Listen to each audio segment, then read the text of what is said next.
an organization like ours, which has more than 200 manufacturing facilities across the globe, spread more than 80 or 90 odd countries, it becomes an interesting challenge. The biggest challenge is the legacy system. Okay, we will probably have something come through acquisition, something which is developed in-house, something which has got developed over a period of time, and I'm restricting myself only to the systems because that's the question asked to me. And the legacy system is your first challenge to bring it to the mark. However, we cannot deny that we have to get prepared for the future. Some may call AI as a buzzword. I believe we can use AI effectively. So we have to adopt new systems also together, and then marrying these two systems to get your things right is one big challenge which we have. The second big challenge we have, as rightly said, technology can help you for sure. So there's a lot of simulation which needs to be done. Not many tools available today. Specifically, we heard of some challenges like hormones and COVID and others, where I think most of the rooms sometimes are not even prepared for it. And I can give a classic example. My organization is also into data center and power and automotive and aerospace. I remember during the COVID time, suddenly work from home became a trend. And most of the organizations then wanted to enable their employees with a system, with the power backup, with so on and so forth. None of the organizations were prepared for that kind of scale, which came all of a sudden. We had lakhs and lakhs of employees who were now working from home. You had to enable system from them in the background, specifically a lot of video calling applications and the infrastructure. I remember folks were ready to pay 2 or 3 times the cost for which they would normally haggle with us for even every rupee.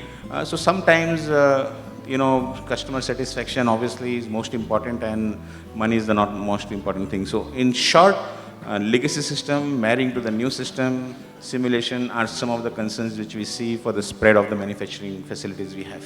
Absolutely. I mean, that marriage sounds good on paper, but it's definitely a complicated relationship, as they call it, to merge both those things. And, it's very easy to define flexibility and agility, and particularly in this sort of a setup. But then I was just looking at a few studies, and 70% of the issues that we see in the entire supply chain ecosystem actually happen at the physical delivery and the execution point. And that really needs to be addressed at the earliest. But then again, there are things which are much more complicated. Some ecosystems which are digital are able to be made more flexible easily. Ones which are very physical asset heavy are difficult to make flexible. And when we talk about physical assets, let me get in Jindal Cements here, Mr. Ramnik, Gupta. When we sit here in the boardrooms and all of these conclaves and we talk about flexibility, we talk about being agile, it sounds good. These are very buzzwords. But then in a business like yours, which is so physical infrastructure, physical asset heavy, what does flexibility mean for you? How do you ensure it, and how complicated is it for a physical asset heavy business? Thank you. So if you ask me, when you talk about the physical assets wise being a heavy capital intensive, so it's not we are moving physically assets, right? So what exactly is the agility? What Mr. Shukla said and what Mr. Vaidya talked about. So agility in terms of how quickly and fast we take the decisions, right? So certain things what we plan, it's normally happens that only 50-60% comes out in that way, but remaining you prevail in the uncertain world, right? So Mr. Vaidya talk about and Mr. Shukla talk about COVID and the situation. The same situation we see in capital intensive industries also, right? So when suddenly the Bengal elections comes, we are into the greenfield expansion right now, right? So suddenly the labor moved out, and we have the projected deadlines which we have to achieve, right, as a milestones to put our capacity into operations. So that brings the agility. So that brings how fast we take the decision to bring the labor, to get our things to done as per the plan, so that we should hit the market, right? So that's what we calls about the agility into the business, right? So how quickly we take the decision, right? That's what happens in the capital intensive industry. Absolutely. I think the speed of delivery is completely dependent on the decision making as well. And Mr. Pankaj Aggarwal, you are of course the COO, and at the end of the day, you're the person who's responsible for executing whatever the corporate leadership decides, and you are tasked with that responsibility. In your experience, all of these years, why do you think a lot of times, when I say 70% of supply chains fail at the execution level, why do you think that happens? Because in the boardroom, it sounds like a fantastic idea, like everything is watertight, but then when you execute it, it just doesn't deliver. Why does it happen? Okay. Now, I'm the CEO for Unibuild.ai. We provide purchasing as a service to the rest of the world. Now, what we see is we try to oversimplify supply chain and confound everything into one layer. Supply chain has multiple layers. We mix so many words, resilience, capacity, supply chain, demand, in just one layer. And people who are operating at a front level, they cannot operate at these three layers. They can only operate at the last layer. So the way I look at supply chain, there are three elements. One is the resilience layer. Have you designed your supply chain for resilience? Because if something goes wrong, you cannot overnight change your supply chain. Not possible. Second is the capacity layer. Have you designed your supply chain for capacity? And the third is the demand, daily demand, and those kind of AI thing what you talked about, people talk about. That's the very last layer. And once you design these three layers, then what really happens is, when the failure happens, failure will always happen at the last layer at the end. That's where you see the effect. But if you're not designed the resilience in the supply chain right up front, it will take years. Then you blame the supply chain guy. Why didn't the material didn't come? He is not responsible. He cannot even design resilience in the supply chain. Okay, that's very, very crucial. And capacity, for example. So what you see why it fails is because you never did the first two layers, and all the repercussions of those first two layers come in the daily operations. And that's where there's a complete disconnect. And wherever I talk and wherever people talk, they always talk about the last layer. All solutions are AI solution. How do you predict where your truck is? But there's no road to make the truck. There's no canal to bring that ship. So what AI will do? So I think we need to make a very clear distinction. If you have not done these three layers of supply chain, you will see failures coming up day in, day out. In the old days, the turbulence was less. The impact of first two layers was too less. India, maybe companies were very small, 100 crore, 50 crore, like that. Most of their supply chain was in the neighborhood, so no problem.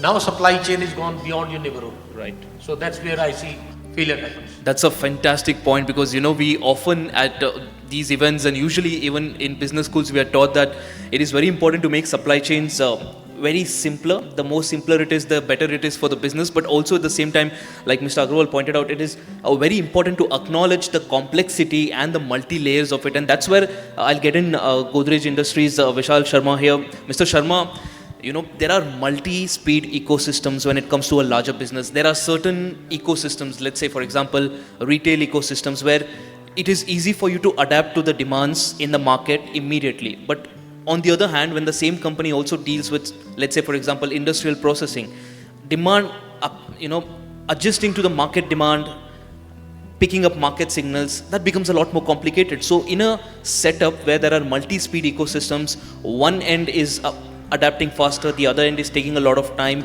How complicated is it to ensure that the execution on the ground is flawless? Thanks. First of all, I wouldn't make the assumption that if you're in the retail market, it's easy to adapt and, it's easy to be agile. Comparatively. I'm not sure comparatively as well.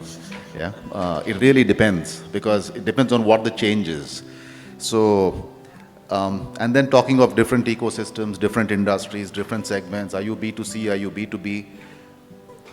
I think I'll go back and pick up what Shrikantji spoke about. Yeah, I was going to use the words points of failure. He's changed it now to, what's your hormuz. I think every business needs to very clearly identify and understand this as to what are your points of failure. If you're running a normal supply chain, things are working very consistently, day in, day out, your entire operational machine, your operational engine is working very well. Everything depends on lead times then, yeah? I'm assuming they're all supply chain professionals here. You'll understand these terms very, very well. The point is, when something needs to change, and it may be an external disruption, it could be an internal disruption, it could be a market disruption, it could be a customer need change. Any of these could happen, which then drive a need for you to change how your engine runs. And then it depends on what do you need to change in your engine. Are you going to look for a different supplier? Do you need to change your supplier? Do you need to change a material that you're buying? Because you need to modify something in your eventual product? Do you need to change something in your manufacturing process? It completely depends on this. So going back to what a couple of my friends here spoke about as well, when things are running smoothly, it's all fine. I think something that all of us need to do, especially those of us who are either leading the supply chain in our organizations or running the organization itself, we need to be sitting back periodically. And I think that periodicity needs to be at least once a year. We need to be sitting back and taking a complete fresh look on the entire supply chain, okay, the entire network, right from buying the first gram of raw material to delivering the last kilo of product to whoever your customer is, whatever industry you're in. We need to sit back and really re-look the entire supply chain design that we have. I think if we do this well and we do this periodically, we'll never be surprised. Yeah, you can use words like network optimization or whatever you want. So the points of failure will differing on which business you are in. Yeah, for example, the business that I run, the chemicals business at Godrej, we import 50% of our feedstock from 2 countries. Think how risky that is. While I'm so sad about what's happening in the Middle East, thank God it's not happening in Southeast Asia. Because if it was happening in Southeast Asia, we would be in very, very deep trouble. So I think identifying your points of failure, sitting back and relooking how your supply chain is designed. Is it designed for today or is it designed for tomorrow? Are you sitting and looking at patterns and trying to visualize 5 years down the line how your markets would change, how your supply environment will change, how your customer behavior will change, how your competitive behavior will change? I think all this is important. If you do this well, you're not going to be surprised. You'll be prepared.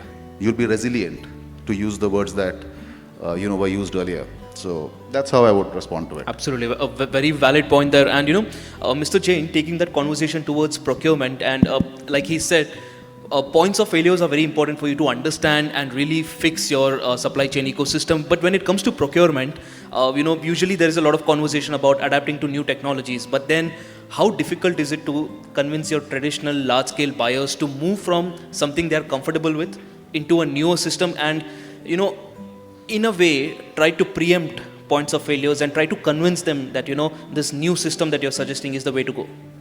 Yeah. So before I answer, I'll give the context of our organization. So Procmart, we are a B2B indirect procurement solution provider, and we help to streamline the indirect procurement the way the direct procurement is today. So typically in a large organization, there are multiple locations and there are huge number of SKUs in the indirect, which is all fragmented. Different plants buying different SKUs at different price, and with no defined mechanism from whom to buy. There are local vendors who are supplying those materials. So what we help, and while we give our proposal to the companies, is that we help consolidate the vendor base. We help them in optimizing the supply chain through consolidation of vendor base, having them some cost savings, digitizing everything of the indirect procurement through catalogs. So what we have typically seen is that the procurement managers do understand easily that what is the value proposition. The challenge lies is, I see the value, but how do I actually realize the value? Because there are inherent problems that we have. Traditional supply chains are there. There are local vendors who are supplying the material. There's a relationship of the local vendors with the local procurement team, but that's highly inefficient. So while we discuss the proposals, so what we see and help the organization is that to eliminate the risk, let's start small rather than going full bang on changing the whole supplier network. Maybe we start with 2-3 plants. So what I'm trying to say is that to mitigate the risk, it's not important that we sometimes start big bang. We can start piecemeal, have learning, realize what could go wrong, and then move on. Absolutely. How you optimize your resources, like you said, is very important, and trying to realize the value is also at the same time very important. And taking this conversation now towards asset pooling, which has in fact become a very viable alternative for a lot of companies. It saves you real estate, it saves you a lot of energy and a lot of resources as well. And Leap India, of course, is on the forefront of that in India.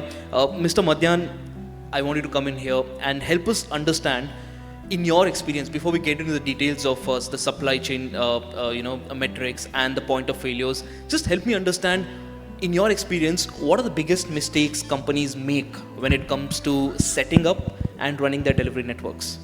Thanks, Ashish. I can write a book, but I'll try to be crisp. My friend here addressed the base of the pyramid. I think the problem is also at the top. The problems which people often try to resolve are very much in silos. People call us and tell us, hey, you know what, I need to optimize the factory operation. Give me ABC. I need to optimize the warehouse, so give me ABC.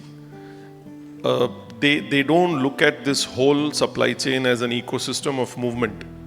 Nobody calls us, barring a couple of our good customers. My team is here, one probably in Gujarat, one probably in the south, who come and tell us that take this and solve the problem. Tell me how to orchestrate the whole movement from my RMPM supplier right up to my customer. How do you solve it? I don't know why this boardroom discussions, because it's a very boardroom decision. For example, palletization of transportation from the raw material supplier to the factory, conversion at the factory, movement to the DC, conversion kitting at the DC, movement to the modern trade, is an ecosystem. It cannot happen by the warehouse in charge or the shipping in charge or the factory in charge or the transportation in charge. That's not their call. They won't be able to do it. Somebody in the boardroom will have to take a call. Hey, you know what? I need to optimize this whole flow, this whole ecosystem. Let's stop handballing with 4 people in a 9-tonner truck, about 1,000 cases, take 90 to 100 minutes to load it. Let's just get rid of it. I need to make sure that the system works like a well-lubricated engine. So why don't we get into something which optimizes this whole piece end to end? Now that call will have to happen in a boardroom where a supply chain officer talks to a sales or a business officer and tells him that, hey, you know what, I'm doing this. If this means I need to redefine bottles per case, cases per layer and layer per pallet, it will come to that. We will redo that and optimize this whole thing, and I will ensure that your orders are done on time, your TAT is managed and the cost is managed, which is why I build my supply chain for the future. Like Sir said, what is your Hermes? I think the whole definition of agility is the degree to which you can make your supply chain proactive. That exactly is agility. Today, if you get 15 instances of escalations during a day, how many of them are reactive, on which you are reacting because the truck broke down or the line broke down, and how many of those are proactive that, hey, you know what, I am deciding to invest into this so that tomorrow is better. That often is not happening. A quick follow-up question there. I mean, your case makes a lot of sense when you look at it in terms of saving resources and optimizing your resources. But again, a lot of companies would be willing to deploy those additional resources in exchange of a sort of an assurance that, the delivery, the quality and the brand value is maintained, rather than sharing it and then risking it. So how do you persuade companies to, find that middle ground? So I think it really depends on the company to look at that strategy. If the strategy for them is to market a brand, produce quality product and hand it over to the customer, why would they want to get into what is the quality of the pallet I use in the warehouse and the pallet I load and the truck I manage and the truck I order? Actually, it doesn't matter. That's not your expertise. You give it to the experts. Let them handle it, because the pallet which goes for a Chemco or a raw material supplier or an Amul or a Coke or a Pepsi is the same pallet in the ecosystem moving from someone who knows how to make a pallet. Or if it's a container which goes to a safety belt manufacturer, from there to an OEM who converts that into a car or a truck or a tractor, is actually none of your problem. Because that you will have to give it to the experts. The kind of optimization they can do at scale especially in a country like India, will be very different than how you would manage your 10,000 pallets versus me managing 10 million. So if I may, sorry, Sure. sorry to interrupt. If I may just try to help there a bit. The reason why I think a lot of companies are resistant to this, two main things. One, the biggest cost base is actually sitting in supply chain for most organizations. Yeah, they are very reluctant to pass that over to somebody else and say, you do it for me, unless there's certainty there. Okay, number one. Number two, a lot of organizations, including us, for example, we see our supply chain, and I mean everything, yeah, buying, movement, as you call it very nicely, manufacturing, everything, we see it as a competitive advantage. So are we now willing to share and outsource that competitive advantage? Fundamentally, it's scary. Unless there's a fantastic value proposition, then why not have the conversation? The other problem in India is also the seasonality. The asset on packaging material you would invest will stay with you forever. Why would somebody want to do that? I think the larger business case there is the tropical climate of India. Somebody has a summer, winter, depending on the season and the product you use. You might call for that much additional resources only during that season and give it away, hive it away, because we will use it for somebody else. So I think that is also a business case along with what just Sir said. Absolutely. I think at the end, it depends on the business and the vision you have, and the decision, like you said, lies in the boardroom rather than people who are actually managing it. And Mr. Shukla, coming back to you now, I was just going through a report a couple of months back, surprising numbers. 60% of manufacturing enterprises in India operate on core software architecture that is at least a decade old on average. Now, I'm not sure about the number in terms of percentages. I'm sure everyone's adapting to AI, at least on paper. But just help me understand how difficult is it in a company like Eaton, for example, to adapt your old systems to new modern tools, especially in this era of AI, where every single week almost you have a new model coming out. Sure. Thanks. I'll just take 1 minute to touch base on the pallet discussions, because that caught my attention. By the way, our organization decided to outsource everything on 3PL. But I remember an incident because we make truck transmissions also. They go on a heavy metal pallet, and some experts who believe they were experts probably use a lower gauge of pallet. And by the time the material reached the customer, the pallet had sagged, and it was an international shipment.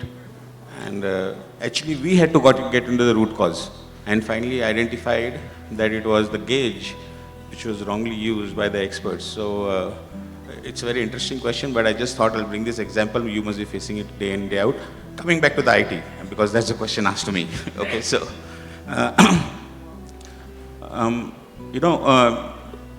first of all, legacy system, the team is used to using it for a decade or so. Okay, so it's not only the technology, it's about the people.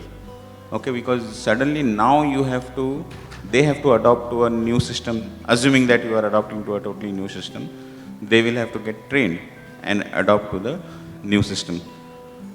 May sound easy when you have a smaller operations and few employees to handle it, but it gets really complex when you are spread into multiple countries, and the supply chain team you must be having is more than, say, 6,000-7,000 people. I think that's the minimum I would take a guess, because more than 1,000 are sitting in India itself. We run a GCC for the global supply chain within from India. So I realized we were adopting to a newer system. Recently we are still under deployment. I cannot name which is the software we are going to be using. But it required us to even change the organization structure of the supply chain. Okay, so it was not only the legacy systems, training, upgrading, we had to go to the extent of changing the entire structure globally. And then we realized, okay, we cannot get rid of all the older systems, because your ERP may be coming from some vendor, your supply chain software will be coming from some other vendor, your engineering softwares and the R&D softwares are coming from some other vendor. Suddenly we realize, and there's cyber security, because in supply chains, to make it very customer friendly, you give access to customers, you give access to suppliers, they have to, key in their min, max, and the whole system. moves over there.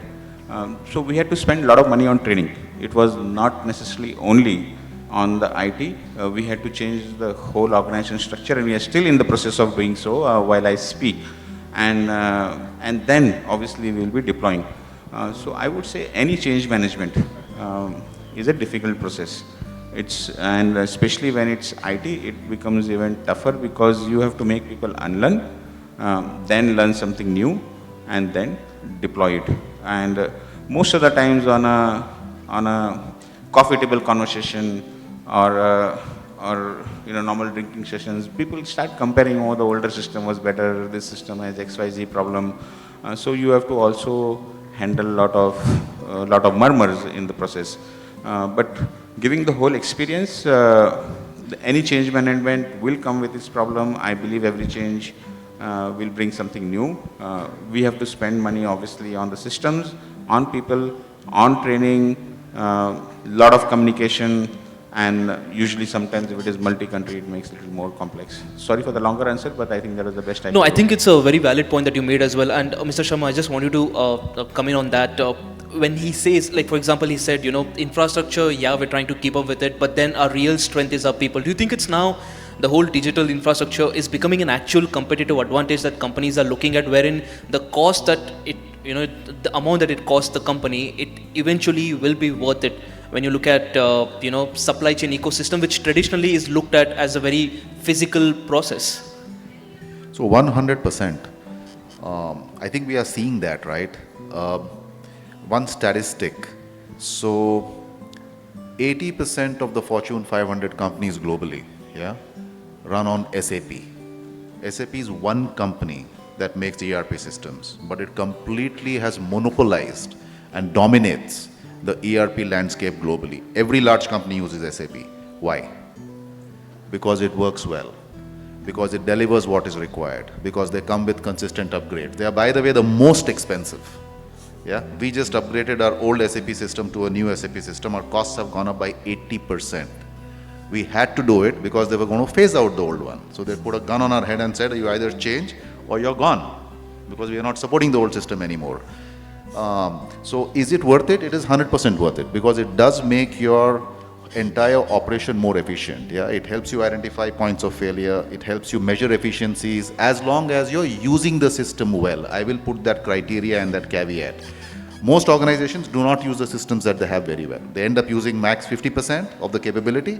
If you can take that to 75-80%, I think you're in a much better place. So that's to answer the question. I just want to make one quick point on what Shailendra said earlier, and to that earlier question.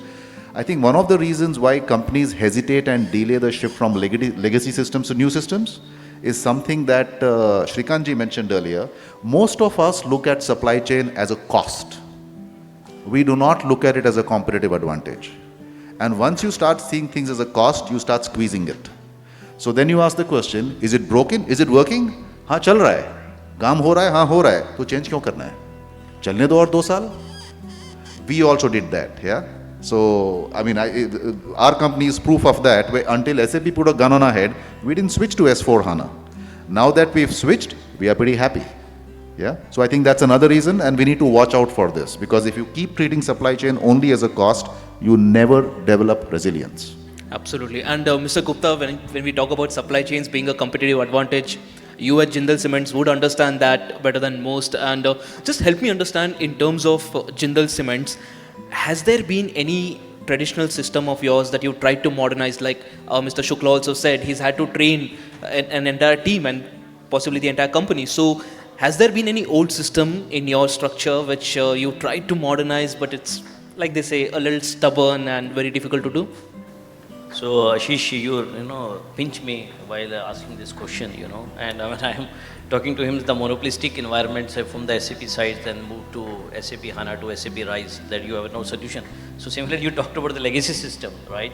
So we as a cement, as Jindal is concerned, we as a startup, because we are growing through the greenfield expansion perspective. We have a large legacy systems, which people say is that ये ऐसे ही होता है, ऐसे ही चलता है, right? But when we say कि we are agiles, we are startups, or we want to do in a different way. So that's what the silo-based thinking process need the break, right? So technology is there, all, technology parameters are there, AI is there, we are leveraging everything. But the silo-based, mindset, that is more important to break, which can bring, more agility in our decision making, right? So that's what we struggle also. And that's what we, keep hanging on the legacy system, take advantage from that system, but to change the direction so that for us, it can make useful in terms of meeting our customer needs, meeting our, supplier needs, so that we are more flexible, more agile in terms of delivering our things. That's Absolutely.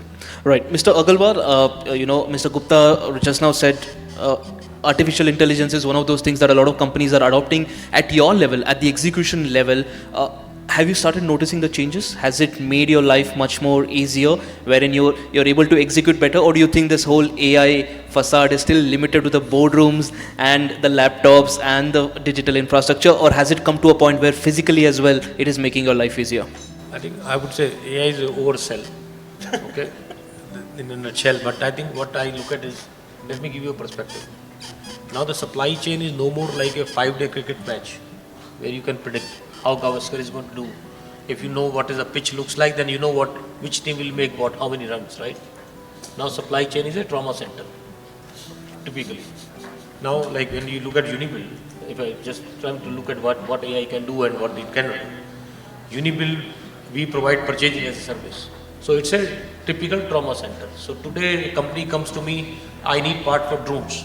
Tomorrow company comes to me, I need chips. Day after somebody needs resin because his supplier not able to provide him resin because the market is collapsing. Or tomorrow somebody coming to buy me aluminium. Now every day, every new customer come, new demand. Now I cannot predict anything. So, sorry, did I hear him right? Did you say supply chain ecosystem is a trauma center? Yes. You have to treat, when you want to make your system more robust, look at extreme situation and then you can find out the right solution. Because if you try to treat supply chain like a 5-day cricket match and 3 days Gavaskar is playing, you will not be able to design the right supply chain system. Okay, so when I look at trauma center, that means I need to have the experts available. So my ability is to scout and source. That's what matters. AI can help me a little bit here and there, but if I don't have feet on the ground, I don't know which supplier, ability or technical ability for people to scout new supplier. Today, somebody coming for drones. Now, that's a very different competency. So I think we have to build up more and more competency. Then AI can facilitate you. Maybe it can use you as a search engine or a little bit here and there, but cannot solve all your problems. It can make you a little bit more intelligent, but you need to basic human being behind it to make him more intelligent. So that's where we need to make a distinction. It cannot solve problem, it can make us a little bit more smarter. Maybe it can help us to fetch data faster. What data it took me, maybe I have to hire some consulting company to tell me something. Now AI can a little bit help me to tell me something. But at the end of the day, we have to take a call. Right. I have to go to the, I give you one more example of AI. Sure. Okay, is my favorite topic. A lot of companies are setting up AI portals or AI engines which can tell you that if you're buying a part at 10 rupees, this part is available in the world at 6 rupees. Now, can you get it? No. And what we did in Unibuild, looking at the cost of SAP, etc., we developed a supply chain engine where you don't need SAP to run your supply chain. Anybody can use it free of cost. Complete sourcing to pay, you can do without SAP. And so that's how you need to find out ways. And when you say adopting, now why people don't adopt? Because you all said it's so much costly, etc., etc. But now you provide something free of cost. It's very easy, like Amazon, you order the material, you can order the material on this kind of portal. It's so easy. So everybody want to use it. They know, you don't have to convince them. So I think these are certain aspects which I want to bring over. Absolutely. It's a very valid point that you made. The fact that when it comes to execution, it's a lot more complicated than what people try to make it on paper. And Mr. Madhyan, what's your argument, counter argument to that? Because, like our other panelists rightly said, the whole supply chain ecosystem is it's become sort of a competitive advantage, and therefore everyone wants to retain that brand value, brand trust, and also not risk other things. And like Mr. Aggarwal also said, tomorrow someone comes to you and says, you know what, this crate or this delivery AI tells me it only costs 500 rupees. Why are you charging us 1000 rupees? How do you sit that person down and convince that, you know what, AI doesn't understand the complications that are on ground. There are a lot more factors that it is still not able to understand. How do you just communicate it with them? First of all, I think I'll try to balance the discussion. AI is useful. ऐसा मत बोलो यार. You guys have literally made it a Hormuz like a stigma. ऐसा कुछ नहीं है. So I think yes, there are problems. It is evolving. We are at a stage where we know a lot of stuff. We don't know a lot of stuff. For the last 3 decades, I am a fanatic and a maverick technology innovator and a technology implementer. I have solved a lot of problems with a lot of technology, and I love to challenge myself doing that. I strongly believe that if you're implementing a technology and before and after you got to do a business case, where your after business case should be at least 25% better, because technology will give you 2 to 3 such levers which you did not think of. If it does not do that, then you did not implement a great technology. You just did it, which any Tom, Dick and Harry was doing. You just copied it. So technology should not be implemented because you want to be seen cool to do an AI project. The requirement of today's leader is more curiosity and more knowledge of what technology is existing in the market as your armor, and then you use it to solve a problem. The definition of a problem and that clarity, I think, is step 1. And then you say, okay, I have seen all of this, maybe this can solve this problem. I think then it'll make a lot of sense. Coming back to the question, I think, see, your expertise of the whole solutioning, that's why I started by saying that you don't solve a problem in a silo. You solve it end to end as an ecosystem. And that business case, 9 out of 10 times will always make sense.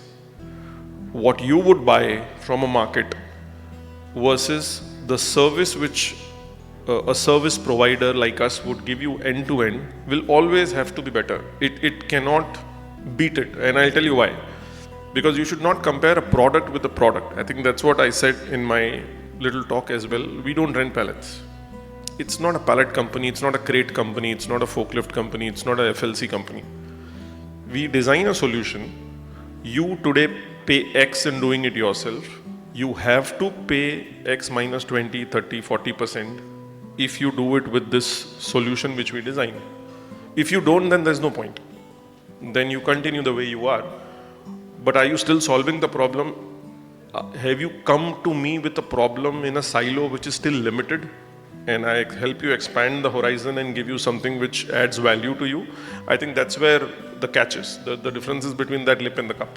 You know, coming back to that AI point that you made, let me just try to be Mr. Aggarwal's advocate here. I think the point he was trying to make is automated decision making. Right now, probably AI hasn't reached that level. Mr. Sharma, just to pick up on that point, you know, we look at a lot of decisions and a lot of thinking being done by all of these advanced AI models. But at the end of the day, when it comes to executions, there are a lot of more complexities than what an AI model is able to predict. So how far are we when it comes to artificial intelligence or even digital infrastructure when it comes to decision making in a supply chain ecosystem? So there are 2 ways to look at it. AI at an individual level and AI at an organizational level. AI is essentially nothing but a software code which mimics human intelligence. Yeah, so it's a highly superior software code essentially. That's how one needs to think about it. Is it going to sit back and do decision making for you? No. I mean, it's silly to even think like that. Is it going to help you to interpret, analyze, and support very good decision making? Absolutely yes. Because the right AI agent will use terabytes of data, the last 10 years of data, if you have it, and analyze it in a way and identify patterns and give you statistical outputs that 20,000 people cannot do if they sit together. Yeah, so it has that power for sure, without a doubt. I think we need to look at AI a little bit differently. Go back, you know, I mean, everyone here who's, let's say, 45 plus, when you started your career, you probably were not using laptops. Today, everybody uses a laptop, yeah? It's become like normal existence. The internet came in early 2000s. And that time I remember people used to say this is internet enabled. I mean, we've got internet on our phone now. AI is like that. So AI is going to get into everything. It's going to be in every device, it's going to be in every software, it's going to be in every app. And it's going to make them better. It's going to make them faster. That's how we need to think about AI. So if we are expecting AI will suddenly come and tell us how to live our life and tell us how to run our business, I think that's the wrong way to look at it. What we got to be very careful about, and I'll caution everybody on this, please don't run away from AI. Embrace it. Running away will be a big mistake. And embrace it first at a personal level, because I also see a lot of people who don't use AI personally giving bhashans about AI. We should not do that. First, use it yourself, test it out for yourself, see what it does, appreciate it. Now sit back and think, in my business ecosystem and in my supply chain in particular, if that's the question here, how can it help me? I can give you one very simple example. Planning. When you have a business which has 600 SKUs and you have 4,000 customers and you need to serve each one of them every month, and there's seasonality and variability in demand, yeah, and you're across multiple market segments, home care, personal care, oil and gas, paints and coatings, lubricants, food additives. Supply planning is a very complex process.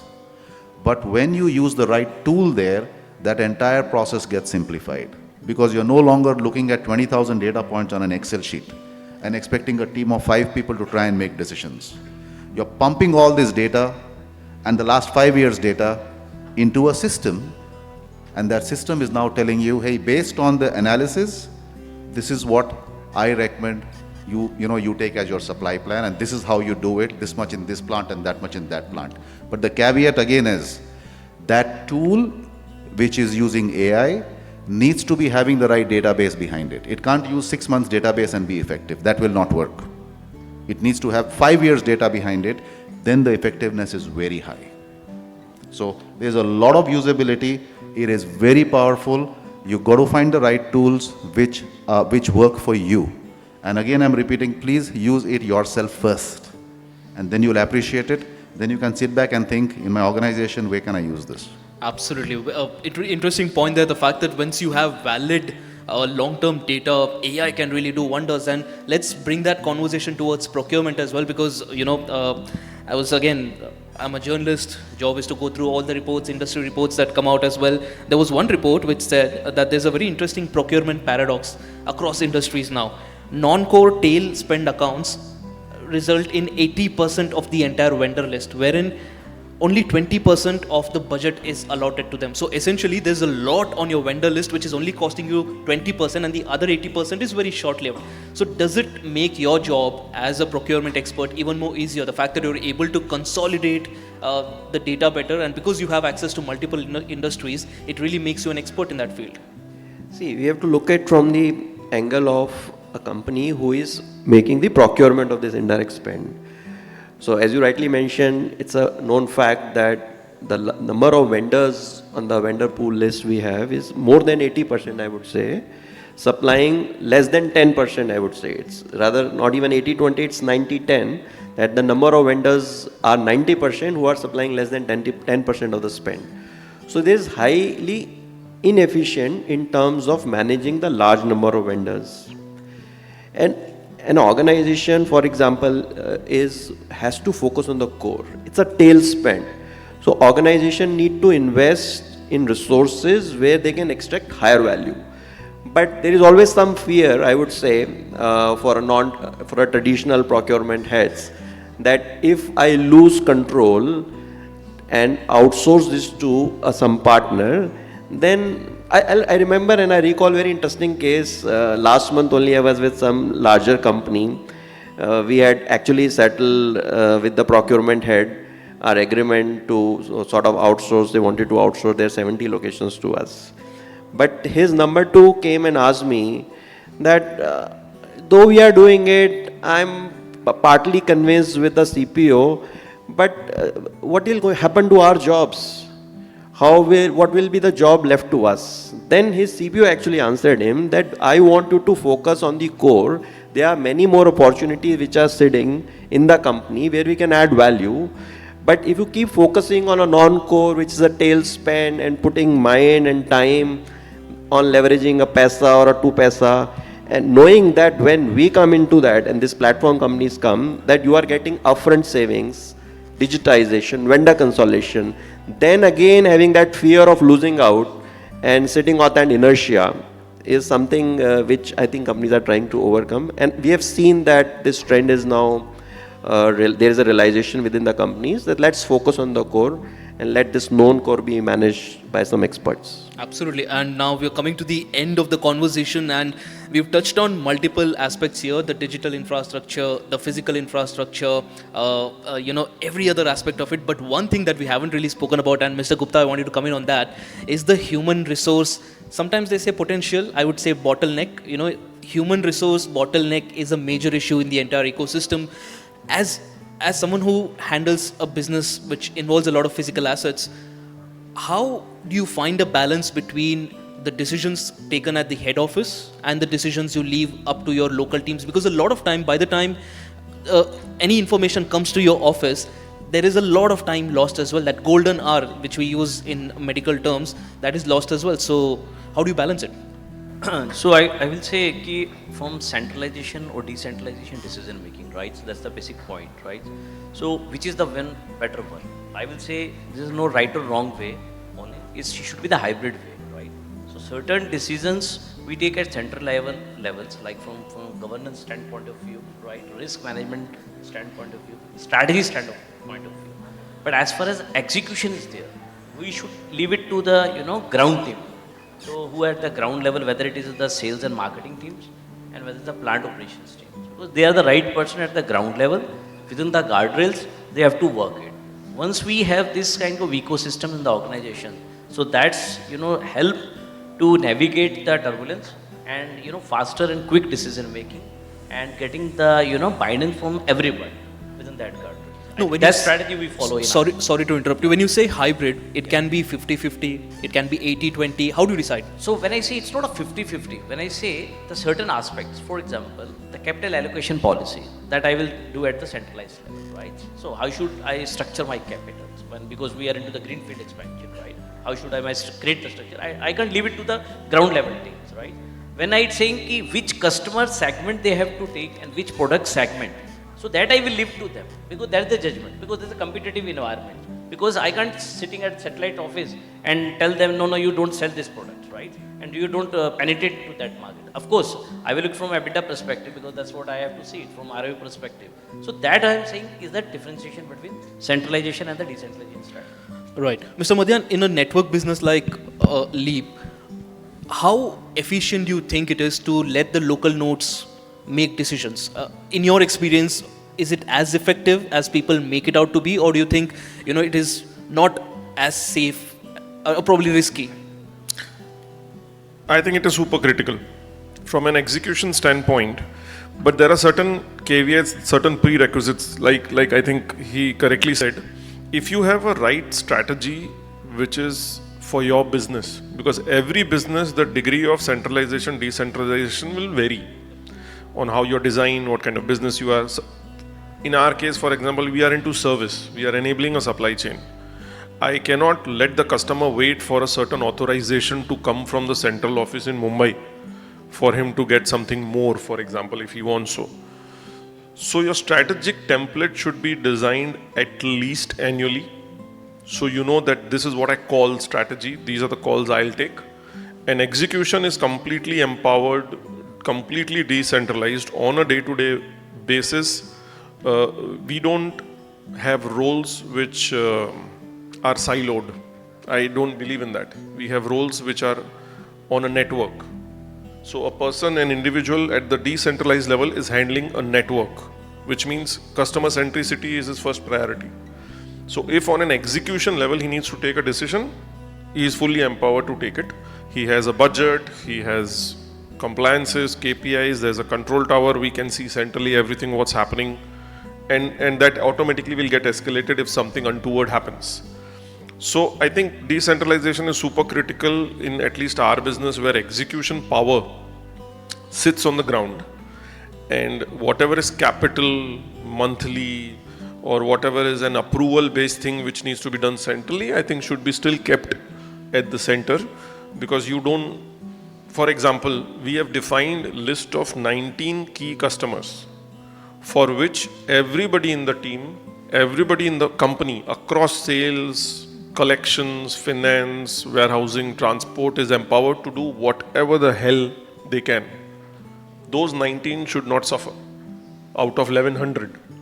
So all of that happens at the local level. So you will have to define a template very clear, so that you don't get lost between the red tapeism. But also, I think there is also a factor of corporate fear and trust. I think that's a very important factor. And Mr. Sharma, at Godrej Industries, how much risk personally, as a leader yourself, are you willing to take by letting your frontline workers take super critical decisions? Like other panelists are saying, there are some decisions that you cannot wait for the head office to approve and go through the entire chain. So how much risk are you willing to take in that regard? Yeah, I was smiling listening to you saying corporate fear, right? And you're actually very right there. I think a lot of times centralization is driven by that corporate fear, and sometimes it's at the corporate level, organizational, and sometimes it's personal. Yeah, people get a sense of importance by retaining decision making with themselves. It's human behavior, can't do anything much about it. From an organizational perspective, I would say it really depends on materiality. If you're a 200 crore company, you're not going to delegate 2 crore decisions. But if you're a 20,000 crore company, 2 crores means nothing to you. Yeah, you're going to push that down to the last level. So then it depends. You asked at Godrej, I think our philosophy in the group is very clear. We like to push decisions down as much as possible, as far as possible. Our belief is the people closest to the action will take the best decisions. At the same time, what is important is people need to be very aware what is the strategy of the organization, what are the objectives we are trying to achieve. So tomorrow if someone comes and says, yes, I did that deal because the customer was important, unfortunately it's at minus 20 margin, that will not be acceptable. Yeah, because we've got certain financial targets. If someone comes and says, yes, I sold that product into that application, even though it's never been tried before, because I wanted to keep the customer happy and he wanted it, that will not be acceptable. So I think the guardrails need to be established, and inside those guardrails, people will be empowered and should be empowered as much as possible. From a human resource angle, if you don't empower people, how will you develop them? Yeah? How will you grow people so that they come and take on bigger roles in the future and have a nice long career in the organization? If you don't empower them, they won't develop. You can't grow them. So it's very commonsensical. Absolutely. And Mr. Aggarwal, let's talk about the execution level and the decision making as well. And very interesting point made by Mr. Sharma as well, wherein there have to be clear guardrails when it comes to decision making at an organizational level. But have you come across in your experience, because you have been on the forefront of execution, an instance wherein the company mandate is that you take it up the chain, take a decision, but going that route will probably complicate matters even further, and you take a risk and take a decision yourself. Has there been an instance like that, and has the company been cooperative as well? So I think the key is not about like whether you take a decision at a ground level, at a top level. I think one very important is look at from a customer lens. That's how things become a little bit easier. Like I have teams sitting in China, sitting in Europe, sitting in US. Now to take a decision or try to take a decision sitting here from China may not be so relevant, because they may have their ground reality may be different, customer reality may be different. That's one perspective. So decision whosoever takes, but do you have the feet on the ground to sense that market? That's one aspect. Second aspect, what I look at also is, does it affect the long-term relationship with the customer, or put him in a risk or my organization at risk? From a perspective, not from one is the profitability, but also from an ethical and also the value system point of view. Are those decisions can affect those? Maybe a little bit operation decision at the end is fine, but are those decisions affecting the value of the company or value of the customer? And I think those distinctions we need to make, and then automatically your guardrail will be set. That's how we do it. So two things: understanding the customer market, their territory, their playground, and then they protect the customer and protect the organization value and the financials. Absolutely. Taking my I liberty like with... to, I like to add here, see, what is important in our organization also, when we talk about decision making, the guiding principle is customer obsession. We have to serve customer well. So there are instances which happen that there is routine. In the routine, you need to have a defined processes. That is important. That is how the organization runs, and you build the efficiency. But when one comes to a question of delivery to a client, which is an exceptional situation, then local people are allowed to take decisions, there are allocated budgets, and if at all those decisions need escalation, then there are early decisions which are being taken. So we have developed that platform, that we have given some authority to local people, but if at all that exceeds that, then also it's not, they have to go with a hierarchy. They can directly call me, they can directly call any CEO of the company to get their work done. Sorry to interrupt you there, and at the risk of Mr. Sharma coughing at me again, let me take the liberty of using this word, hierarchy hygiene, which a lot of companies are obsessed with, regardless of how critical it is, regardless of what your client wants. There is a hierarchy which has to be followed. So how do you overcome that?